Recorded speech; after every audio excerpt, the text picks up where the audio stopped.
अस्सलामुअलैकुम नाजरीन। धाई की आवाज़ गूंजी और बूढ़े मछेरे का सीना खून से रंगीन हो गया। वो गुंडों की रेंज में था। बूढ़ा मछेरा आगे को गिर पड़ा।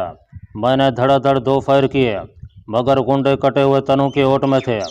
सिद्धा ने लिपक कर बूढ़े को उठाया। उसकी गर्दन ढलक चुकी थी। सिद्धा रंगनी ने उसे वहीं डाल दिया। बूढ़ा मर चुका था। वो गजबनाक होकर मेरे पास आई और आते ही उसने अंधाधुंध 2 गोलियां चला दी। मैंने राइफल सिद्धा के हाथ से छीन लिया। बौली हो गई हो, क्यों गोलियां ज़ाय करती हो? उस बूढ़े ने खुद अपनी मौत को आवाज़ दी थी। सिद्धा बेदम सी होकर बैठ गई। मैं उसकी राइफल के चिंबर को लोड करने लगा। उसने गजबनाक होकर कहा, रघु तुम भी मेरे दुश्मन हो, तुम मुझे खूनियों को मरने क्यों नहीं देते? मैंने कोई जवाब न दिया। उसकी भरी हुई राइफल अपने करीब रख लिया और मोर्चे के पत्थरों में से दुश्मन के मोर्चे की तरफ देखा। वो अभी तक वहीं दब के बैठे थे। सिद्धा ने एक तरफ जोर से थूक दिया और बोली, कोई बात नहीं रघु, मैं तो ना सही, मेरा बेटा नाग मेरा बदला लेगा। मेरी निगाहें उन कटे हुए दरख्तों के गिरे पड़े तनों पर लगी थीं, जिनके पीछे गुंडों ने मोर्चा बनाया हुआ था। इतने में उधर अचानक गैर मामूली सी हरकत हुई। एक आदमी उछलकर परे गिर पड़ा। साथ ही चीख बुलंद हुई, सांप सांप। एक फायर हुआ। सिद्धा रंगने चिल्लाई, मेरा बेटा नहीं मर सकता, वो बचकर मेरे पास आ जाएगा। उसने एक दुश्मन को डस लिया है। और सिद्धा रंगनी दीवानों की तरह कह के लगाकर हंसने लगी। मैंने उसके मुंह पर हाथ रख दिया। खामोश क्यों शोर मचा रही हो? सिद्धा का सांस फूला हुआ था। वो चुप कर मुझे जलती हुई केसरी आंखों से तकने लगी। मैंने उसके शाने पर हाथ रख कर कहा, मैं जो कहता हूँ उसे गौर से सुनो। मैं दुश्मन के पीछे जा रहा हूँ। तुम मेरे जाने के बाद थोड़े थोड़े वक्फे से 2 फायर करना, ताकि गुंडों को यही ख्याल रहे कि टीले का मोर्चा खाली नहीं है। सिद्धा रंगनी के चेहरे पर अचानक एक नरमी सी आ गई।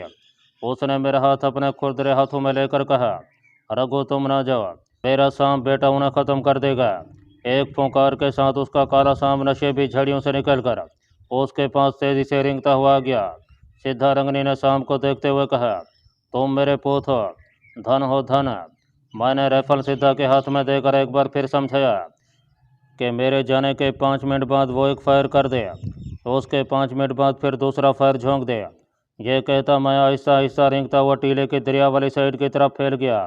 अब मैं सर से पांव तक एक कमांडो बन गया था, और एक पाकिस्तानी कमांडो के आगे इन बुज़दिल खूनी गुंडों की कोई हसीयत नहीं थी। टीले से उतरते ही मैंने दरिया के किनारे किनारे शुमाल मशरक़ की तरफ रेंगना शुरू कर दिया। मैं कोहनियों के बल रेंग रहा था। भरी हुई राइफल और गोलियों का पाउच मेरी पुश्त पर था। बड़ी मेहनत और दुश्वारी से रेंगते रेंगते मैंने निस्फ दायरे का एक चक्कर लगाया और जंगल वाली दरख्तों की कतारों की तरफ बढ़ा। ठीक उस वक्त टीले के मोर्चे पर से सिद्धा रंगनी ने फायर कर दिया। कटे हुए दरख्तों के पीछे से गुंडों ने भी जवाबी फायरिंग शुरू कर दिया। इस फायरिंग से मुझे दुश्मनों की सही पोजीशन मालूम हो गई। सिद्धा रंगनी तो एक फायर करके खामोश हो गई, मगर नीचे से बंदूकों के धमाके जारी रहे। मैं शोर में ज़्यादा तेज़ी से आगे बढ़कर मट्टी के एक ढेर के आका में आ गया। यहाँ से मुझे कटे हुए दरख्तों के पीछे छुपे हुए गुंडे नजर आने लगे। ये कुल 4 थे और चारों ने बंदूकें संभाल रखी थीं। मैं उन्हें निशाने पर ले रहा था कि सिद्धा ने दूसरा फायर भी कर दिया। गुंडे बड़ी मुस्तैदी से फायरिंग का जवाब दे रहे थे। बीच बीच में वो एक दूसरे को आवाज़ भी देते थे। उनके करीब ही उस आदमी की लाश पड़ी थी जिसे सिद्धा के सांप ने डसा था। अब इंतज़ार करने या दुश्मन को मजीद वक्त देने का मौका नहीं था। टारगेट बड़ा क्लियर था, अपनी जगह से बिल्कुल नहीं हिल रहा था।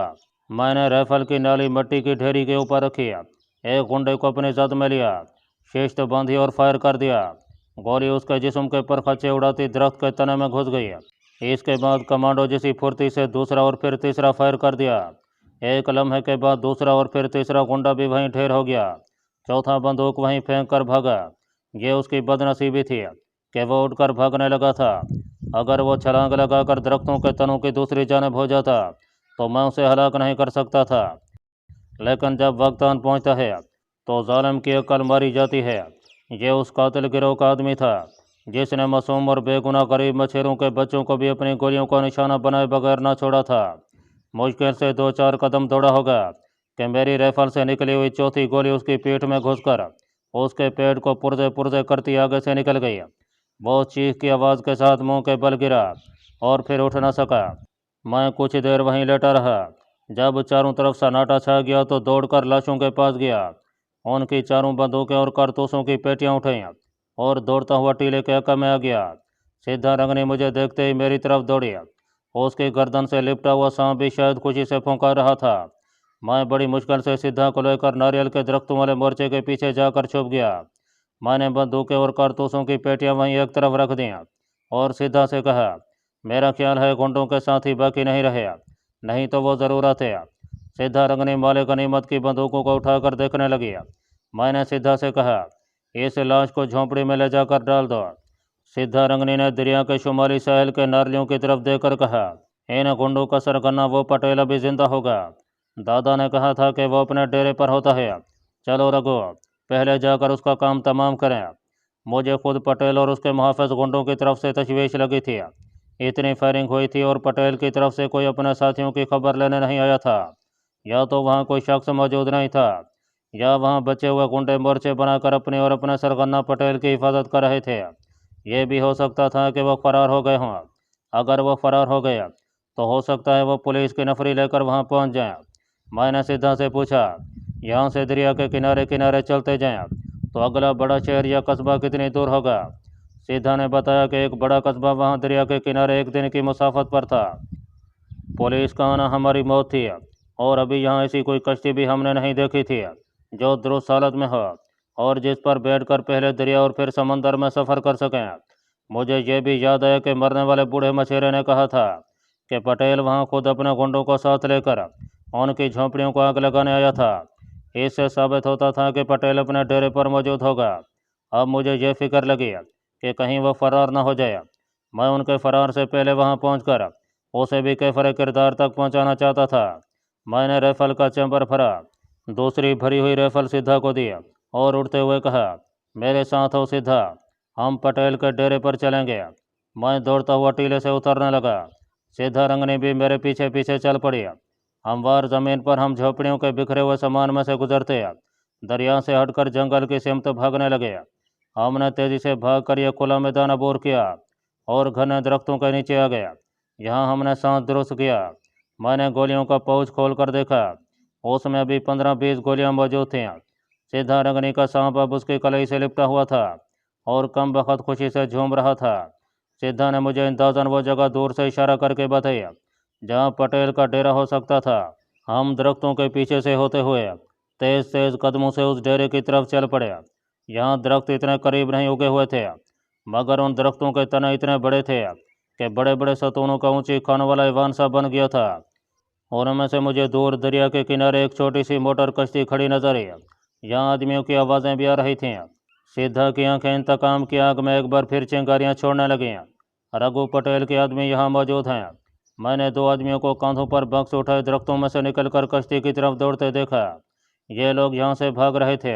मैंने सिद्धा रंगनी से कहा, तुम यहाँ दरख्त के पीछे छुपकर मेरे जाने के थोड़ी देर बाद फायर कर देना। उसके जवाब का इंतज़ार किए बगैर मैं झाड़ियों और गिरे पड़े दरख्तों को फलांग कर जंगल का छोटा सा चक्कर काट कर दूसरी तरफ निकल आया। मुझे मोटर कश्ती साफ नजर आ रही थी। उस पर एक बक्स लादा जा चुका था और 3 आदमी दूसरा बक्स लाद रहे थे।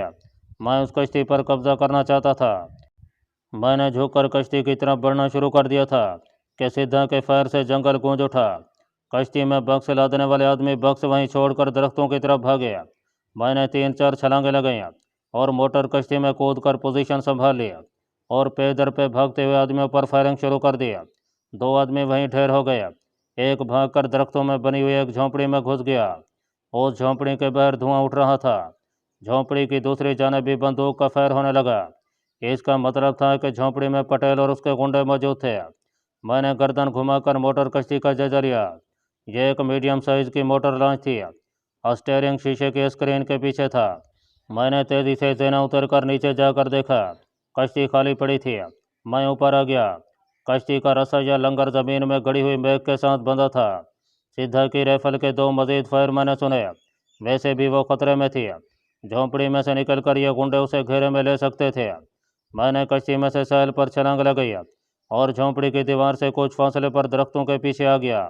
फिर रेंगता हुआ झोंपड़ी के सामने वाले दरवाजे की तरफ घूमा। गुंडे उधर ही फायरिंग कर रहे थे। मैंने दरख्त के पीछे से जरा सा सर बाहर निकाल कर देखा। झोंपड़ी के अक्का में 4 आदमी एक मोर्चा बनाए बैठे थे। बंदूकों की नलियां उन्होंने लकड़ी के बड़े बड़े बक्सों के सुराखों में से बाहर निकाली हुई थीं और करीबी कारतूसों की 6-7 बेल्टें पड़ी थीं। झोंपड़ी का दरवाज़ा थोड़ा सा खुला था। उसके अंदर से अचानक भारी भरकम मगर घबराई हुई आवाज़ आई, अबे नमक हराम, तुम में से 2 आदमी मुझे लेकर मोटर बोट पर पहुंचाओ। 4 में से एक आदमी उठा और बंदूक कंधे पर रखकर बोला, पटेल बाबू उधर से फायर आ रहा है, चलो मैं तुम्हें छोड़ आता हूँ। वो आदमी बराह रास्त मेरी राइफल की जद में आ चुका था। मैंने लुबलुबी दबा दी। तड़ाक की आवाज़ के साथ ये आदमी अपनी जगह से 3 फुट ऊपर उछलकर धड़ाम से टेढ़ा मेढ़ा होकर नीचे गिर पड़ा। इसके साथ ही मैंने फायरिंग शुरू कर दिया और बाकी के 3 आदमियों को भी वहीं ढेर कर दिया। मेरे ख्याल में अब मैदान साफ होना चाहिए था। झोंपड़ी में पटेल को जैसे सांप सूंघ गया था। वो खौफ के मारे बाहर नहीं निकल रहा था। मैं उछलकर दरख्तों में से बाहर आया और झोंपड़ी की तरफ रेंगने लगा। किसी जानब से कोई आवाज़ नहीं आ रही थी। दरख्तों के सारे परिंदे डर कर उड़ गए थे। झोंपड़ी का दरवाज़ा उसी तरह नीम हुआ था। मैंने राइफल का रुख दरवाजे की तरफ करके भारी आवाज़ में हिंदी में कहा, अंदर जो कोई भी है हाथ उठाकर बाहर आ जाए। मैं कुछ नहीं कहूँगा, जल्दी करो नहीं तो मैं फायर कर दूंगा। झोंपड़ी में से पटेल की वही भारी भरकम आवाज़ आई। इस बार आवाज़ शिद्दत से कांप रही थी, मुझे जान से ना मरना, मैं तुम्हें 1 लाख रुपया दे दूंगा। ये पटेल के सिवा और कोई नहीं हो सकता था। सिद्धारंगनी मुझसे ज़्यादा दूर नहीं थी। उसने मेरी आवाज़ सुन ली थी। महज भी खामोश था। वो जंगली घास में से तेज़ी से गुजरती मेरे पीछे ज़मीन पर ऊँधी लेट गई। मुझे ये स्याफाम लड़की भी अब कमांडर लगने लगी थी। मैंने अपनी आंखें दोबारा झोंपड़ी के अध खुले दरवाजे पर गाड़ दी। अब सिद्धा की राइफल का रुख भी दरवाजे की तरफ था। मैंने बुलंद आवाज़ में कहा, पटेल बाहर निकलो, मुझे तुम्हारी हर शर्त मंजूर है। चंद सेकंड बाद दरवाज़ा चिरचिराने की आवाज़ आई। फिर एक फूली हुई तोंद वाला ठगना सा जर्दो गंजा आदमी दोनों हाथ सर पर रखे थरथराता हुआ नमदार हुआ। उसने सिले का इंतहाई बेशकीमत धोती कुर्ता पहन रखा था। पाँव में गुजराती चप्पल थी। मौत के खौफ से वाकई उस पर लर्जा तारी था। मैंने ज़मीन पर लेटे लेटे उससे पूछा कि उसके बाकी साथी कहाँ हैं। उसने कपकपाती आवाज़ में कहा, सब मारे गए ठाकुर, सब मारे गए। सारा क्या धरा उन्हीं का था, मैंने कुछ नहीं किया। मेरी सोने की अंगूठी ले लो, मेरे साथ चलो, तुम्हें 1 लाख रुपया जहाँ कहोगे पहुँचा दूँगा। बक्स में 5,000 रुपये हैं, वो भी तुम ले लो ठाकुर। मैंने अपनी जगह से उठते ही एक जहरकंद भरी लात मारकर झोंपड़ी का दरवाज़ा धड़ाक से खोल दिया और राइफल तान कर चिल्लाया, कोई है तो वहीं खड़ा रहे। मैं झोंपड़ी में घुस गया। झोंपड़ी खाली पड़ी थी। एक जानब चारपाई पर शानदार बिस्तर लगा था। मैं बाहर निकल आया। पटेल को सिद्धारंगनी ने अपनी राइफल की जद में ले रखा था। पटेल उसी तरह अपने हाथ सर पर रखे खड़ा था। मैंने सिद्धारंगनी को इशारे से बुलाया। हम दोनों की शिकलें देखकर पटेल की रही से हिम्मत भी जवाब दे गई। सिद्धारंगनी के स्याफाम चेहरे, केसरी आंखों और कलाई से लिपटे सांप को देखकर तो उसके पसीने छूट गए। मेरी अपनी शिकल भी किसी खून पी जाने वाले दरिंदा सिफत डाकू से कम न थी। मैंने पटेल का एक हाथ नीचे गिरा दिया। हाथ नीचे कर लो पटेल, तुम सिद्धा के शिकार हो, मैं तुम्हें कुछ नहीं कहूँगा। पटेल ने सिद्धा के आगे हाथ जोड़ दिए। नाग देवी जी, मुझे माफ़ कर दो, मैंने कोई गुनाह नहीं किया। सिद्धारंगनी ने राइफल कंधे से लटका रखी थी। उसने अपने कलाई से लिपटे सांप के सर पर हाथ फेरते हुए फुंकारनुमा आवाज़ में पूछा, मछेरों की झोपड़ियों को किसने आग लगाई? मेरे माता पिता, मेरे भाई बहनों और बच्चों पर किसने गोलियां चलाई? पटेल ने गिड़गिड़ाते हुए कहा, देवी मियाँ, ये सब कुछ इन गुंडों ने किया था, मैंने तो इन्हें मना किया था। सिद्धारंगनी ने गजबनाक होकर पटेल को भी मौत की नींद सुला दिया। मैंने सिद्धारंगनी का बाजू थामा और उसे घसीटता हुआ दूसरी तरफ ले गया। जब उसकी तबीयत को कदरे सुकून आया तो हम मोटर कश्ती में आ गए। उसकी तलाशी ली, बक्स को खोल कर देखा। इस बक्स में सिवाय ऊट पटांग चीज़ों और मजदूरों के खातों के और कुछ न था। एक बक्स बाहर सेल पर गिरा पड़ा था। उसे खोला तो उसमें साफ सुथरी धोतियाँ, कुर्ते और 4 नई चप्पलें बरामद हुई। एक रुमाल में 2,000 रुपये करेंसी नोट लिपटे हुए थे। हमने ये चीज़ें एक गठड़ी में डालकर मोटर कश्ती में रख दिया। अब वापस झोंपड़ी की तलाशी लेने आया। यहाँ दीवार के साथ आटे चावल की बोरियां, घी के कैंसर वगैरह पड़े थे। एक बड़ी कीमती राइफल और गोलियों का बेल्ट दीवार से लगा था। यह शायद पटेल की अपनी राइफल थी। हमने बह रहकर इधर उधर से खुश्क टहनियाँ, पत्ते और सूखे दरख्तों के गिरे पड़े तने पटेल की लाश पर फेंकी। फिर दूसरे आदमियों की लाशों को भी घसीट कर वहीं ढेर किया और आग लगा दिया। वापस अपने टीले पर आया तो झोंपड़ी के बाहर बैठकर हमने दिन का बचा हुआ खाना यानी मछली और ज्वार के आटे की रोटी खाई। मैं दरख्तों वाले मोर्चे के साथ टेक लगाकर नीम दराज हो गया। सीधा झोंपड़ी के सामने आलती पालती मारकर बैठ गया। मुझे फौरन नींद आ गई। वो रात हमने टीले वाली झोंपड़ी में ही बसर किया। दूसरे दिन हम पटेल के डेरे पर आए। हम अपने राइफलें और दूसरी 4 बंदूकें भी उठाकर इस झोंपड़ी में ले आए। यहाँ पटेल का शेव का सामान, तेल, कंघी और खुशबूदार तेल और तौलिया भी था। एक ट्रंक में उसके कपड़े भी पड़े थे। मैंने सबसे पहले सेफ्टी रेजर से शेव बनाई, अपनी मूछें कैंची से कुतरी, फिर दरिया पर जाकर साबुन मल मल कर गुस्ल किया। अपने खाली गंदे फटे पुराने कपड़े उतार कर सफ़ेद धोती और सफ़ेद कुर्ता पहना। पाँव में पटेल की नई चप्पल डाली। इतने में सीधा रंगनी भी निहा धोकर आ गई। उसने बालों में तेल डालकर उन्हें धोया था। मुझे देखकर देखती रह गई। रघु, तुम तो बड़े सुंदर हो। मैंने कहा, सीधा तुम भी तो बड़ी सुंदर हो, जंगल की देवी लग रही हो। मुझे ये गम खाई जा रहा था कि इस लड़की को लेकर कहाँ जाऊँगा। हकीकत यह है कि मुझे इस लड़की से थोड़ी थोड़ी मोहब्बत हो गई थी। उसका सिवाय मेरे इस दुनिया में कोई नहीं था। अपना ससुराल वो वापस जा नहीं सकती थी। वो लोग उसे ज़रूर मार डालते। जहाँ वो अकेली नहीं रह सकती थी, मैं अपने साथ उसे कैसे ले जा सकता था। मेरा मिशन बेहद अहम था। मुझे डॉक्टर अफरीदी को भर्ती केस से छुड़ाकर बम्बई पहुँचाना था। जिस जंगल में डॉक्टर अफरीदी कैद था, मेरे अंदाजे के मुताबिक यहाँ से वो दरिया के ऊपर की जानिब 50-60 मील के फासले पर था।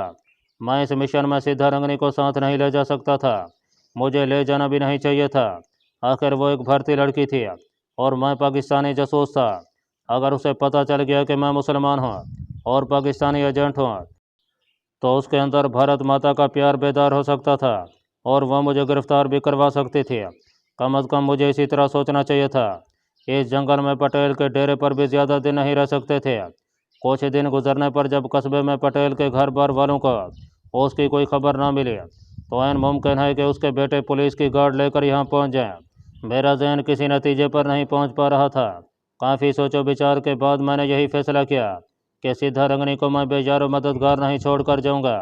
जहाँ तक मुमकिन हो सका उसे अपने पास ही रखूँगा। आगे जो होगा देखा जाएगा। पटेल के डेरे पर हमें 5वां दिन जा रहा था। अभी तक उसके घर वालों की तरफ से कोई भी उसकी तलाश में नहीं आया था।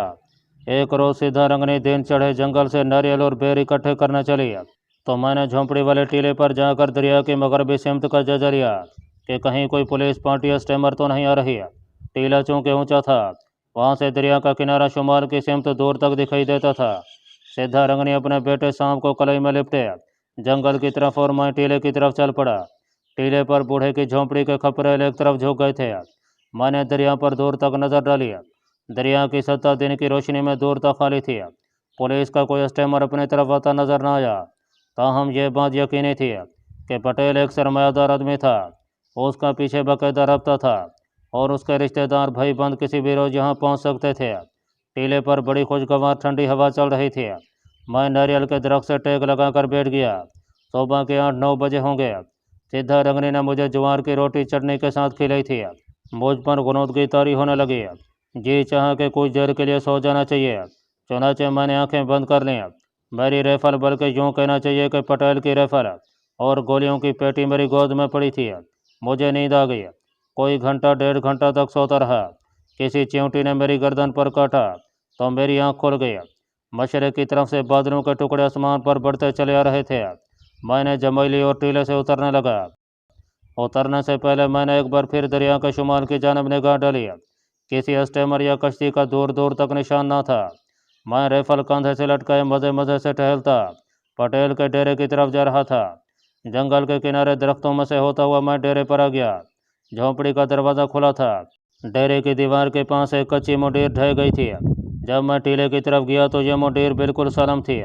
मैंने सोचा शायद कोई गीदड़ डर कर घबराहट में भागते हुए इस कच्ची मुंडेर से टकरा गया हो। मुंडेर ज़मीन से बमुश्किल 2 फुट बुलंद थी और डेरे के अहाते के इर्द गिर्द बनी हुई थी। अचानक मुझे ज़मीन पर मुंडेर की गिरी हुई मिट्टी पर घोड़े के सुमों के गहरे निशान नजर आए। मुझे जैसे बिजली का करंट लगा और मैं छलांग लगाकर मुंडेर को फांद गया। राइफल मैंने अपने हाथों में मजबूती से थाम लिया। झोंपड़ी का दरवाज़ा खुला था। यहाँ भी घोड़ों के सुमों के निशान थे। मैं राइफल लिए झोंपड़ी में घुस गया। झोंपड़ी खाली थी, मगर इस आलम में थी कि वहाँ सिवाय खाली पलंग के और कुछ नहीं था। ना रेशमी बिस्तर, ना कपड़ों का बक्सा, ना घी के कैंसर और ना चावल की बोरियां। मैं तेज़ी से बाहर निकल आया। समझ गया कि यह डाकुओं का कारनामा है, मगर अब मुझे सीधा रंगने की फिक्र थी। वो जंगल में गई थी। घास पर कुछ दूर तक घोड़ों के समूह का निशान चले गए थे। आगे समूह का निशान तो नहीं थे, मगर झाड़ियाँ घोड़ों के समूह तले कुचली हुई थीं। मैं बढ़ता चला गया। मैं दरख्तों की आड़ लेता कदम कदम आगे बढ़ रहा था। मैंने सिद्धा को आवाज़ दी। कोई जवाब न पाकर दूसरी बार ज़्यादा ज़ोर से पुकारा। जंगल में सन्नाटा ही छाया रहा। मेरी कनपट्टियाँ तक दहकने लगी थीं। अब महसूस हुआ कि मुझे सीधा रंगने से कितना प्यार हो गया था। मैं उसके लिए जान तक कुर्बान करने को तैयार हो गया था। एक जगह जंगल में नारियल के दरख्तों का झुंड था और बेरी के जंगली दरख्त भी थे। सीधा रंगनी उस जगह नारियल और बेर लेने आती थी। यहाँ घास इस तरह खुदी हुई थी जैसे घोड़े इधर उधर टापते रहे हों। जमीन पर गुलमोहर का सुर्ख फूल पड़ा था। यह फूल सीधा रंगनी अपने जोड़े में लगाती थी। मैंने फूल उठाया तो वह कुचला हुआ था। मैं फूल उठा ही रहा था कि मेरी नज़र एक ऐसी शय पर पड़ी कि मेरा सांस ऊपर का ऊपर ही रह गया। यह सिंधा रंगनी के सांप बेटे की कटी हुई लाश थी। उसे तलवार या खंजर से 3 टुकड़ों में काट दिया गया था। इसका मतलब था कि सिद्धा रंगनी को डाकू अगवा करके ले गए हैं। सांप ने हमला किया होगा और किसी डाकू ने तलवार का वार करके इसके टुकड़े कर डाले। जंगल आगे जाकर घना हो गया था और घोड़ों के समूह के निशान भी गायब हो गए थे। मैं डाकुओं की तलाश में दूर तक निकल गया था कि अचानक मुझे दूर से किसी मोटर स्टीमर के भोंभू की धीमी सी आवाज़ सुनाई दी। मेरे कदम वहीं रुक गए। दरिया में दूर से कोई स्टीमर चला रहा था। उस स्टीमर पर पटेल के रिश्तेदार और बेटे भी सवार होंगे और वो पुलिस को भी साथ लेकर आ रहे होंगे। अगर पुलिस साथ ना भी हो तब भी उनकी नफरत ज़्यादा होगी। वो हर किस्म के हालात का मुकाबला करने की पूरी तैयारी करके आ रहे होंगे और मैं अकेला ज़्यादा देर तक उनसे नबर्द आज़मा नहीं हो सकता था। अब मैं सीधा रंगनी को तो भूल गया और मुझे अपनी जान बचाने की फिक्र लग गई। मैं जितनी तेज़ दरख्तों में भाग सकता था झोंपड़ी की तरफ भागा। दरिया के किनारे जाकर शुमाल की तरफ निगाह डाली तो दूर एक स्टीमर या मोटर लॉन्च चली आ रही थी। अभी वो काफ़ी दूर थी। मैंने झोंपड़ी में आकर चप्पल उतार कर अपने पुराने जॉगिंग बूट पहने, जिस्म के गिर्द चादर लपेटी। मेरी सारी बंदूकें और 303 की दोनों राइफलें, कारतूस और गोलियां वगैरह डाकू अपने साथ ही ले गए थे। सिर्फ वही राइफल और गोलियां बची थीं जो मेरे पास थीं। यहाँ सब्जी और फल काटने वाली एक छुरी भी थी। मैंने उसे अपनी धोती में उड़स लिया और सीधा रंगनी का दिया हुआ सांप का मनका अपनी जेब में रख लिया। मैं एक बार फिर दरिया की तरफ आ गया। स्टीमर अब करीब आ गया था और उसके ऊपर लहराने वाला गुजरात पुलिस का नीला और गिरवे रंग का झंडा हवा में फड़फड़ाता साफ नजर आ रहा था। मैं छलांग लगाकर पटेल की दरिया के किनारे मोटर कश्ती में गया। जैना उतरकर मिट्टी के तेल का कैंसर लेकर उस तेल को इंजन के पास उलट दिया। फिर कपड़े के एक टुकड़े को आग लगाकर फेंका और बाहर निकलकर झोंपड़ी की तरफ दौड़ पड़ा। मोटर कश्ती के इंजन ने आग पकड़ लिया। उसमें से पहले धुआं और फिर आग के शोले बुलंद होने लगे। मैंने अपने सिमत का तयन शुमाल मगरब की तरफ कर लिया था, क्योंकि उसी रोक पर बड़ौदा और अहमदाबाद के वस्ती जंगल में वो पुराना कलानुमा खंडर था जिसके ज़ेर ज़मीन लेबार्टी में मेरे साथी एजेंट अमजद के मुताबिक पाकिस्तानी साइंसदान डॉक्टर अफरीदी और उसकी नौजवान लड़की नौरीन कैद थी।